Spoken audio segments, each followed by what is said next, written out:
সবজি ডাল রান্না করব। এই যে এখানে একটু মুগ ডাল নিয়ে নিয়েছি আর এখানে একটু মটর ডাল ভিজিয়ে রেখেছি। প্রথমে আমি মুগ ডালটাকে একটু ভেজে নেব। হ্যাঁ, জলটা গরম হয়ে গেছে, এবার আমি ডালটা ছেড়ে দেবো। স্বাদ মতো নুন দিয়ে প্রেসার আটকে দিচ্ছি। ডাল আধসেদ্ধ হয়ে গেছে, এবার আমি গাজর, বিনস আর পেঁপে দিয়ে দিচ্ছি। আরেকটু সেদ্ধ করে নেব।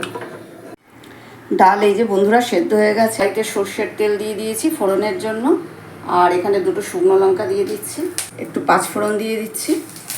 আছে, এবার ডালটা ছেড়ে দিচ্ছি।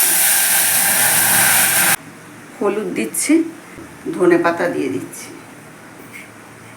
ভিডিওটা ভালো লেগে থাকলে লাইক আর সাবস্ক্রাইব করতে ভুলবেন না। এইভাবে সবজি ডাল বানিয়ে আপনারা যে কোনো নিরামিষ দিনে খেতে পারেন। সবজি ডাল রেডি হয়ে গেছে, এবার আমি নামিয়ে নিচ্ছি।